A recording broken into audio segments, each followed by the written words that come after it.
नमस्कार। एक बार की बात है, एक दिन श्री कृष्ण भगवान और अर्जुन बातें करते हुए महल से काफी दूर निकल गए।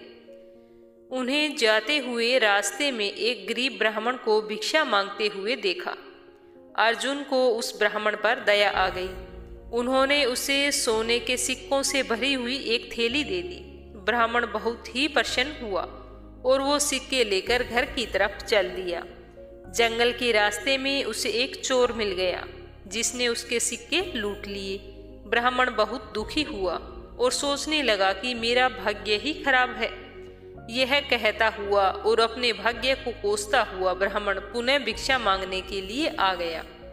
अगले दिन जब अर्जुन और भगवान श्री कृष्ण वहां से गुजरे तो उन्होंने फिर ब्राह्मण को भिक्षा मांगते हुए देखा। तो वो उस ब्राह्मण के पास पहुंचे और पूछा कि कल तो तुम्हें इतना सारा धन दिया था, फिर आज भिक्षा क्यों मांग रहे हो। तो ब्राह्मण ने चोरी की सारी बात उन्हें बता दी। तो अर्जुन को फिर उस पर दया आ गई। उसने उसे एक बड़ा सारा हीरा दे दिया। ब्राह्मण हीरे को लेकर सीधा घर पहुंचा और घर में एक कोई पुराना घड़ा पड़ा था उसके अंदर, जिसमें वो हीरा रख दिया और सोने के लिए चला गया। अगले दिन सुबह ब्राह्मण के उठने से पहले ही उसकी पत्नी पानी भरने नदी की ओर गई। पानी भरकर लाते समय उसके हाथ से घड़ा फिसल कर गिर गया और टूट गया। तो ब्राह्मण की पत्नी को याद आया कि घर में एक पुराना घड़ा पड़ा है जिसका प्रयोग नहीं करते हैं, तो क्यों न आज मैं उसी में पानी भरकर ले जाऊं। तो वो घर गई और उस घड़े को उठाया और वापस पानी भरने के लिए चल दी। नदी में जब उसने घड़ा डुबोया तो हीरा घड़े से निकलकर नदी में बह गया। जब वो घर आई तो उसने देखा कि ब्राह्मण पूरे घर में कुछ खोजता हुआ फिर रहा है। तो ब्राह्मण ने जब अपनी पत्नी के हाथ में वो घड़ा देखा और घड़े में सिर्फ पानी था तो वह समझ गया कि क्या हुआ। हताश निराश ब्राह्मण पुनः अगले दिन फिर भीख मांगने के लिए उसी स्थान पर पहुंच गया।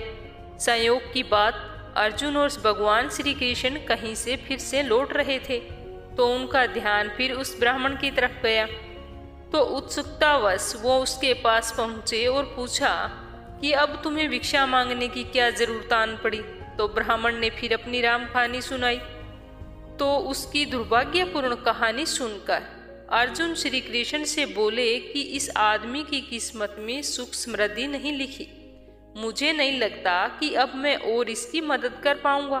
तो भगवान श्री कृष्ण कुछ नहीं बोले, बस उन्होंने उस ब्राह्मण को 2 पैसे दे दिए।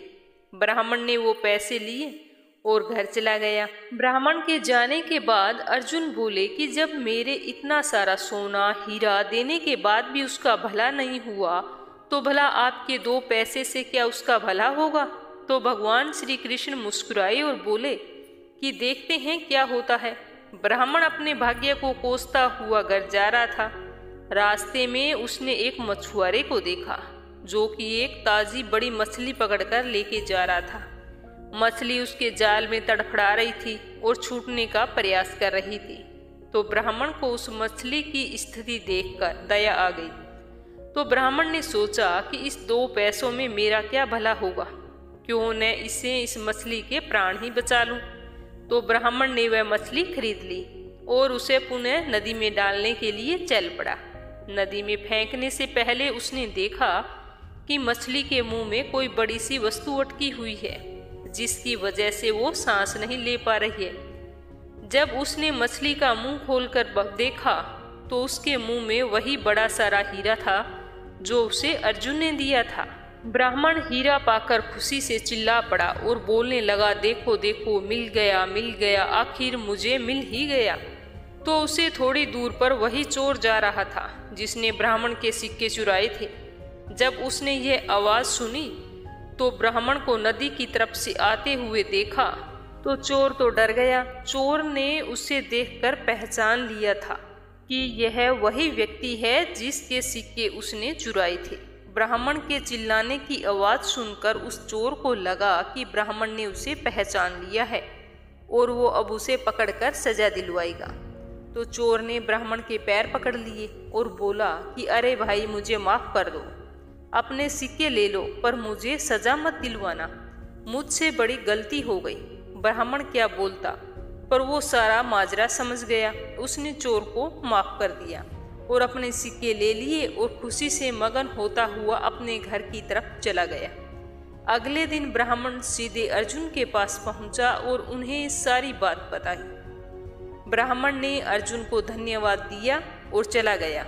उसके जाने के बाद अर्जुन श्री कृष्ण से बोले कि हे प्रभु, ये क्या चमत्कार है। मेरे सिक्के और हीरे तो उसकी सहायता नहीं कर पाए और आपके दिए हुए 2 पैसों ने कमाल कर दिया। इसका जरा स्पष्टीकरण करो। तो श्री कृष्ण भगवान बोले कि अर्जुन, यह चमत्कार नहीं है, सृष्टि का नियम है जिस पर दुनिया काम करती है। जब उसके पास ढेर सारे सिक्के और हीरे थे तो वह सिर्फ अपने बारे में और अपनी जरूरतों के बारे में सोच रहा था, लेकिन जब उसके पास सिर्फ 2 पैसे थे तो उसने उस मछली के भले के लिए खर्च कर दिए। तो फिर से उस ब्राह्मण के जरूरतों की जिम्मेदारी मैंने ले ली। हे अर्जुन, सत्य तो यह है कि जब तुम किसी दूसरे व्यक्ति के दुख से, दर्द से द्रवित होते हो या अपने सिवा किसी और की जरूरतों की चिंता करते हो, तो उन लोगों के दुख दूर करने से और उनकी जरूरत को पूरा करने से तुम्हारे कर्म अच्छे होते जाते हैं। फिर तुमको अपनी चिंता करने की आवश्यकता नहीं रहती। तुम्हारी जरूरत भगवान खुद पूरी करते हैं। इसीलिए अच्छे कर्म करो तो फल भी अच्छा ही मिलेगा।